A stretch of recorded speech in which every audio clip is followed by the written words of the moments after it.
it's me your host Mal back with yet another new video र हजुरले title र अब यो इन्ट्रो हेरेर थाहा पाइसक्नु भयो होला today we are going to talk about Samsung Galaxy Buds Pro अब यो चाहिँ Samsung एकदम टप लेभलको अब फ्ल्यागशिप लेभलको वायरलेस इयरफोन्स हो र यो चाहिँ अब मार्केटमा भएको जापा सोनी र एप्पलको एयरपोड्स कम्पेयर गर्न Samsungले लन्च गरेको हो यो Samsungको अब थर्ड जेनेरेसन भन्नु मिल्छ भन्दा पहिला Samsungको Galaxy Buds Live त्यसपछि प्लस अरु भन्ने दुईटा आइसकेको छ र यसमा चाहिँ Samsungले अब यो S21 सिरिजको फ्ल्यागशिप सँगै नेपालमा पनि लन्च गरेको थियो म चाहिँ लगभग आफ्नो Samsung Galaxy S21 र S21 Ultra को रिभ्यू गरिरहेको बेलामा चाहिँ यसलाई युज गरिरहेको छु र एक हप्ताभन्दा बढी नै भइसक्यो मैले यसलाई युज गर्न थालेको र यो भिडियो धेरै नलम्बाइ आज चाहिँ हामी यसको फुल रिभ्यूको बारेमा कुरा गर्न गइरहेका छौँ अब यो कस्तो लाग्यो मलाई अब नेपालमा यसको प्राइस 20,300 छ र त्यतिको प्राइस पोइन्टमा should you consider buying these earphones or not र if this is your first time हामी चाहिँ सबैले नेपाली टेक भिडियोजहरु अनबक्सिङ रिभ्युज र ट्युटोरियलहरु रेगुलर बेसिसमा नेपाली ल्याङ्ग्वेजमै बनाइरहेको हुन्छु र अरूलाई यस्तो भिडियो हेर्न मन लाग्छ भने चाहिँ हामीलाई सब्स्क्राइब गर्नु होला on that note without any further delay let's start the full review of Samsung Galaxy Buds Pro so this is the box and यसलाई केस भन्दा नि हुन्छ जुनमा चाहिँ we have to put the earbuds यहाँ भित्र you can see दुईटा earbuds यहाँ पछि यो इन्डिकेटर एउटा लाइट छ यो एयरपोर्ट अन भएको थियो भने हजुरले केसमा नै फोन्स चाहिँ कनेक्ट गर्नु मिल्छ and next one is right here यो चाहिँ चार्जिङवाला हो चार्ज भएको एउटा बल्ब छ और बड्स चार्ज भएर भने यो light you can see right up there पछाडिपट्टि सम इन्फो छ अब खासै फोकस गर्ने फोनले दिएको छ र यो चाहिँ वायरलेस चार्जिङ सपोर्ट गर्छ यो ब्यागले द्याट्स समथिङ कन्सिडर अनि त्यसपछि स्यामसङको अब रिसेन्टली अब S10 निस्क्यो होला डिभाइसहरूले चाहिँ अब फ्ल्यागशिप डिभाइसहरूले वायरलेस पावर सेयरिङ सपोर्ट गर्ने भएर wireless power sharing mode on गरेर यसलाई माथि राखेर नि यो चार्ज हुन्छ चार्जिङ भन्दा पहिला अब इयरबड्सकै कुरा गरिहालौँ so these are two earbuds है अब यसमा चाहिँ स्यामसङ धेरै इम्प्रुभमेन्टहरू गर्छ जस्तै यसमा दुईटा स्पिकर छ एउटा वुफर र ट्विटर छ 11mm र 6.5mm को दुवैमा त्यसपछि वी गेट 3 डिफरेन्ट माइक्स अब त्यो माइकले के काम गर्छ भनेर म यसमा भन्छु after that we get silicone tip यो चाहिँ स्यामसङको आफ्नै प्रोप्राइटरी हो मतलब यसमा चाहिँ हजुरले हेर्न सक्नुहुन्छ छुट्टै खालको प्याटर्न छ र हजुरले अरू कुनै इयरबड ल्याएर चाहिँ अब सिलिकन टिप ल्याएर चाहिँ कनेक्ट गर्नु मिल्दैन हजुरले यसको लागि बनेको टिप चाहिँ युज गर्नुपर्ने हुन्छ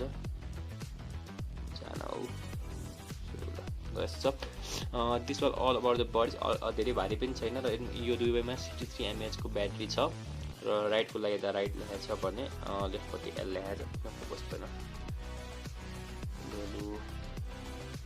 यस डार्क देखाउँछ यसरी एक्सपोजर हल्का बढाउँ है त सो 3 डिफरेन्ट माइक छ भने मैले दुईटा स्पिकर यो भित्रै छ बड्स पछि केसपट्टि लाग्ने भने चाहिँ यसमा लगभग 460 समथिङ mAh को ब्याट्री छ यस पछि यहाँ दुईटा हजुरले पिन देख्न सक्नुहुन्छ यो पिनमा ठ्याक्कै यो हजुरको इयरबड आएर यसरी बस्ने हुन्छ अनि त्यसपछि आफै चार्ज हुन थाल्छ this is all about the buds and the earbuds अब यसलाई कनेक्ट गर्ने कुरा गरौँ होइन पहिला यसलाई चाहिँ बक्समै राख्नु एकछिन कनेक्सन चाहिँ हजुरले फोनबाट गर्नु मिल्छ विथ स्यामसङ फोनहरूमा पनि अरू फोनमा पनि हजुरले यो ग्यालेक्सी वेयर भन्ने एप डाउनलोड गर्नुभयो भने चाहिँ यु क्यान अब नर्मली ब्लुटुथबाट नै कनेक्ट गर्नु मिल्छ तर ब्लुटुथबाट कनेक्ट गर्दा के हुन्छ भने you can use all the feature of this buds हजुरले अब वेयर एप युज गर्नुभयो भने चाहिँ धेरै फिचरहरू हजुरले पाउनुहुन्छ फर्स्ट टाइम कनेक्ट गर्दा नि हजुरले अब ब्लुटुथ कनेक्ट गर्ने त्यसपछि आफै यो अहिले ठ्याक्कै यहाँ अगाडि देखाइहाल्यो नत्र अरू बेला पनि यु गेट बाहिर जस्तै एप्पलको फोनहरूमा आउँछ नि त्यस्तो खालको टपअप आइहाल्छ यहाँ ठ्याक्कै त्यसपछि अब यसको के फिचरहरू एपमा छ म पहिला त्यो नै एक्सप्लेन गरिहाल्छु अब हजुरले यो ठ्याक्क दुईटा इयरबड निकाल्नु भयो भने चाहिँ केसको ब्याट्री देखाउँदैन है जस्तै यहाँ हेर्नु म यो निकाल्छु हो ठ्याक्कै इयरफोन देखाइहाल्यो त्यसपछि यहाँ हजुरले हेर्नु एक्टिभ नोइज क्यान्सलेसन र एम्बियन्ट साउन्ड मोड छ first let's talk about the active noise cancellation of this है म साउन्ड क्वालिटीको केही कुरा गर्नु होइन अब हजुरले यसमा साउन्ड क्वालिटी राम्रो पाइहाल्नुहुन्छ 25,000 को इयरफोन हो अब साउन्ड क्वालिटी नराम्रो हुने कुरै भएन त्यसपछि अरू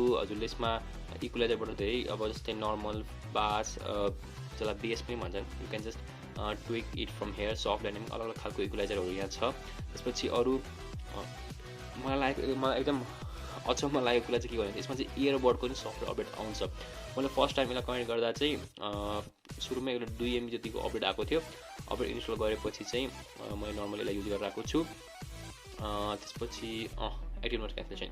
अब यो अन गर्दा चाहिँ हजुरलाई मैले पहिले भनिसकेँ यहाँ 3टा अलग अलग माइक छ। यो टच कन्ट्रोल हो, यहाँदेखि नि you can just change the modes, त्यही भयो यस्तो छ भर्खर। के हुन्छ भने यहाँ 3टा अलग अलग माइक छ। अब एउटा माइक चाहिँ यो यहाँपट्टिकोले चाहिँ अब विन्ड नोइज क्यान्सल गर्ने हुन्छ। मेरो हातमा के हेरिरहेको छ, डोन्ट माइन्ड, अब एक्जाम आउँदैछ so I am preparing for that. त्यसपछि यहाँ विन्ड नोइज क्यान्सल गर्छ। त्यसपछि हजुरले यतापट्टि पनि एउटा माइक देख्न सक्नुहुन्छ जुन चाहिँ कलहरू यता लिनको लागि। त्यसपछि अझै एउटा माइक यता टपमा छ। यो 3टा माइक युज गरेर चाहिँ यसले अब बाहिरको नोइजहरू क्यान्सल गर्छ। जस्तै if you want to know more, अब तल एउटा भिडियो हालेको छ how does active noise cancellation work होइन, हजुरको बाहिर इन्भाइरोमेन्टमा जस्तो खालको नोइज आउँछ यसले त्यस्तै खालको त्यो नोइज यहाँबाट पिकअप गरेर त्यही खालकै फ्रिक्वेन्सीको अर्को भोइस र त्यो भोइससँगै हजुरलाई सुनाएर बाहिरको आवाज चाहिँ हजुरले केही थाहा पाउनु हुँदैन। That is very good if you want a silent playback होइन, हजुरले अब प्लेनमा जाने बेलामा गाडीहरूमा हुने बेलामा if you don't want to listen बाहिरको noise you can just turn on the active noise cancellation mode. र अर्को मोड मैले यहाँ देखाएको थिएँ एम्बियन्ट साउन्ड। एम्बियन्ट साउन्ड चाहिँ अब एप्पलको फोनमा स्पेसियल अडियो भनेर आएको थियो, स्पेसियल। त्यसले चाहिँ के गर्छ भनेपछि if you turn on this mode, अब यो माइकहरूले चाहिँ बाहिरको आवाज पिकअप गरेर राख्छ। त्यसपछि भित्र हजुरले दुवै आवाज चाहिँ सुन्नुहुन्छ, माइकले बाहिरको आवाज पिकअप गरेर नै भित्र सुनाइरहेको हुन्छ। त्यसपछि साउन्ड हजुरले जे गीतहरू भिडियोहरू जे प्ले गर्नुभएको छ त्यो पनि सुन्नुहुन्छ। त्यो चाहिँ अब ट्राई गरेपछि हजुरले थाहा हुन्छ होइन कस्तो मजाको छ यो मोड भनेर।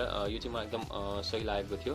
त्यसपछि अर्को यसमा भोइस डिटेक्ट भन्ने फेरि देख्नु भएको छ हजुरले। अब इफ हजुरले जस्तो यो एक्टिभ नोइज क्यान्सलेसन मैले अहिले चाहिँ दुवै कानमा हालेपछि बल्ल चल्छ भन्दा देखाइरहेको छ। एकछिनलाई राखिदिउँ नि त, मोडहरू स्विच गर्न सजिलो हुन्छ। मैले यो एयरबड हाल्दा बित्तिकै हजुर हेर्नु सक्नुहुन्छ आफै एक्टिभ नोइज क्यान्सलेसनमा गइसकेको छ। र अब यहाँ चाहिँ हजुरले कस्तो खालको एक्टिभ नोइज क्यान्सलेसन अब एकदम हाई युज गर्ने कि लो युज गर्ने भनेर सेट गर्न सक्नुहुन्छ।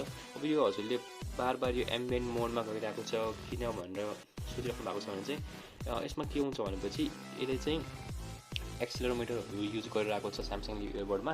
त्यसले गर्दा चाहिँ अब इफ मेरो यो जको मुभमेन्टहरू हुँदा मेरो यो मुख हल्यो भने जको मुभमेन्ट भयो भने म बोलिरहेको छु भन्ने थाहा पाएर आफै एम्बियन्ट मोडमा लगिदिन्छ। र एम्बियन्ट मोडमा लगिदिएपछि हजुरले बाहिरको साउन्डहरू पनि इयरबडमा राम्ररी सुन्न सक्नुहुन्छ। एम्बियन्ट मोडमा पनि हजुरले 20 डेसिबलसम्म साउन्ड सुन्न सक्नुहुन्छ। र कतिको बाहिरको साउन्ड सुन्ने ओर नसुन्ने भन्ने अप्सन हुन्छ, हजुरले त्यो सिलेक्ट गर्न सक्नुहुन्छ।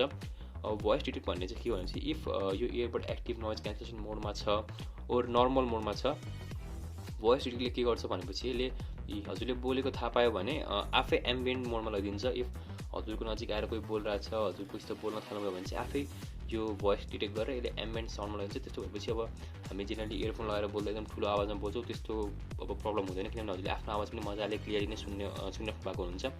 पछि ब्लक टचेस, अब यहाँ चाहिँ अफ ब्लक टचेसमा के हुन्छ भने यसमा अब टच कन्ट्रोल छ। जस्तै यु क्यान जस्ट इन्ट्र्याक्ट, जस्तै मैले टच गरेर यो एम्बियन्ट मैले अन गरेँ भर्खर, हजुरले अब त्यो टच कन्ट्रोल चाहिँ ब्लक गर्न सक्नुहुन्छ if you are just controlling it through the wearable app. र कहिले काहीँ चाहिँ के हुन्छ अब हजुरले सुतेर चलाउँदा और नर्मली चलाउँदा पनि टच भइरहेर हजुरलाई अब अनकम्फर्टेबल आयो भने चाहिँ you can just block the touch control from here. त्यसपछि टच कन्ट्रोलमा चाहिँ के छ है, अब हजुरले लेफ्ट इयरबडलाई यु क्यान कस्टमाइज होइन, आउट अफ द बक्स चाहिँ दुवैमा यही स्विच नोइज कन्ट्रोल यो एक्टिभ नोइज क्यान्सलेसन र एम्बियन्ट साउन्डको बिचमा आउँछ। अब यो हजुरले यसलाई पिक्सपी देखाइरहेको छ यहाँ, तर हजुरले इफ अरू कुनै एन्ड्रोइड फोनसँग कनेक्ट गर्नुभयो भने चाहिँ यसले चाहिँ गुगल असिस्टेन्ट पनि ट्रिगर गर्छ। If you just long press it for few seconds, long press गर्दा बित्तिकै गुगल असिस्टेन्ट आउने पनि बनाउनु मिल्छ।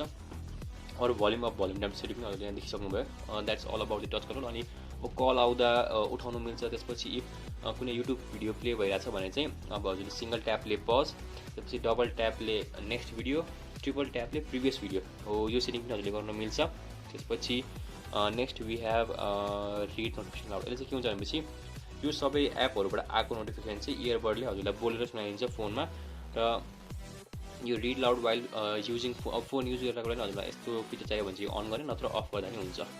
That's all here. त्यसपछि यसमा चाहिँ अलि बढी जस्तै थर्ड पार्टी एपहरू पनि सपोर्ट आयो भने चाहिँ राम्रो हुन्थ्यो। जस्तै इफ इन्स्टाग्राम, मेसेन्जर, भाइबर जस्तो एपहरू पनि यसमा इन्क्लुड भएको भए चाहिँ अझै युजफुल हुन्थ्यो जस्तो लाग्छ मलाई। त्यसपछि वी हेभ ल्याब्स। अब गेमिङ मोडमा चाहिँ हजुरले अब लो लेटेन्सी खासै हुँदैन होइन, अब वायरलेस युज गरेको छ हल्का लेटेन्सी त फिल भयो, तर त्यसलाई अझै रिड्युस गर्नको लागि you can just use the gaming mode. अनि त्यसपछि we have find my earbuds. त्यसमा चाहिँ अब इयरबड एकदम ठुलो आवाजमा साउन्ड गर्न थाल्छ। Let's try it.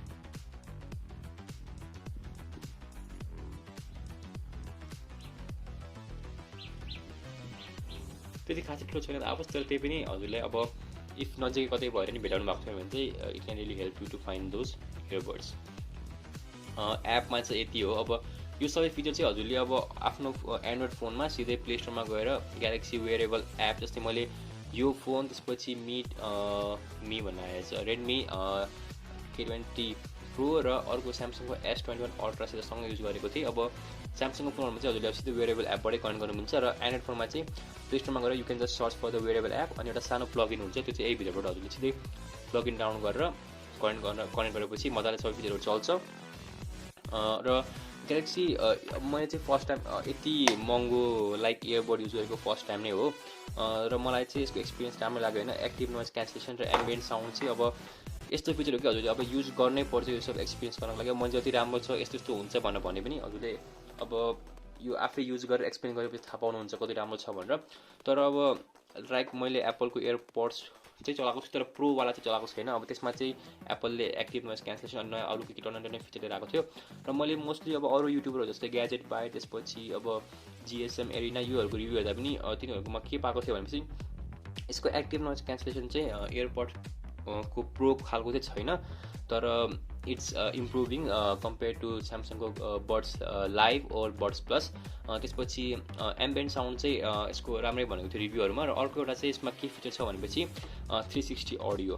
यसले चाहिँ के गर्छ भनेपछि डल्बी 360 अडियो सपोर्ट गर्ने एप लाइक नेटफ्लिक्स, हुलु, त्यसपछि HBO त्यस्तो खालको एपहरूमा चाहिँ इफ त्यसमा डल्बीको 360 अडियो सपोर्ट गर्छ, यो इयरबड लगाएपछि भित्रको एक्सिलोमिटरहरू सेन्सरहरूले हजुरको हेड ट्र्याक गरेर चाहिँ 360 अडियो प्ले, जस्तै हजुरले जुन साइडतिर टिल्ट गर्नुहुन्छ त्यो साइडतिर बडी अलि बेस बढी आउने, और साउन्डको के भन्छ त्यसलाई के भन्छ फ्रिक्वेन्सी खालको के मिलाएर you get more immersing experience.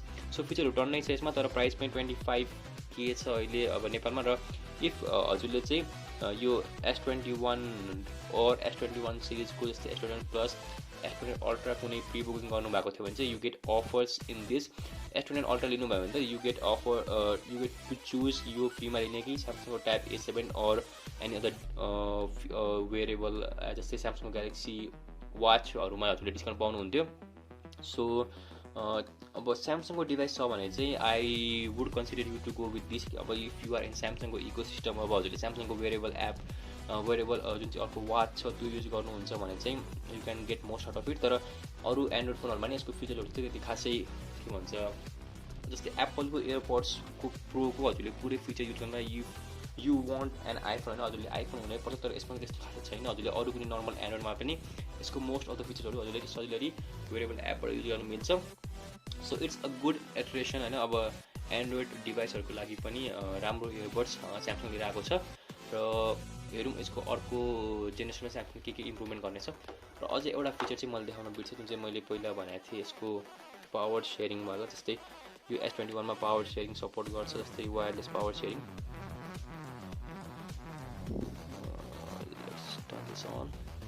अब यो अन गरेपछि के हुन्छ भनेपछि जस्तै यसलाई यहाँ राखेर हेर्न सक्नुहुन्छ, यो चाहिँ अटोमेटिकली चार्ज हुन थाल्छ, र हजुरको फोनको ब्याट्री इफ 30% भन्दा कम छ भने चाहिँ यो फिचर चल्दैन, त्योभन्दा बढी छ भने त you can easily charge them. यिनीहरूको ब्याट्री लाइफ पनि राम्रो छ। एक्टिभ नोइज क्यान्सलेसन हजुरले अन गर्नुभयो और एम्बियन्ट साउन्ड अन गर्नुभयो भने चाहिँ अलिक कम टिक्छ, लगभग 4 घन्टासम्म चल्छ यो मजाले एक्टिभ नोइज क्यान्सलेसन अन गरेर। र अफ गरेर चलाउनु भयो भने पनि 5-6 घन्टा त मजाले टिक्छ। र बड्स यो केसमा राखेर चार्ज गरेर राख्ने भने 20-22 घन्टा एक्टिभ नोइज क्यान्सलेसन अफ गरेर चाहिँ मजाले चल्छ, र अन गर्नुभयो भने चाहिँ लगभग 12-13 घन्टाको ब्याट्री लाइफ हजुरले पाउनुहुन्छ। So that was all. अब हल्का छोटो रिभ्यू गरौँ भन्दा नि के हुन्छ म त बोली हुन्छु। That was all about the buds pro. हजुरलाई यो भिडियो कस्तो लाग्यो तल भन्न नबिर्सिनु होला। अनि यो बड्स प्रोको बारेमा कुनै क्वेसन छ भने तल हामीलाई सोध्नु, हामी सक्दो छिटो त्यसको आन्सर दिनेछौँ। र यस्तो खालको भिडियो हजुरलाई मनपर्छ भने चाहिँ हामी च्यानल सब्सक्राइब गरेर राख्नु होला। केही सजेसन छ भने तल कमेन्टमा दिनु होला। And I will see you all in my next video. Thank you.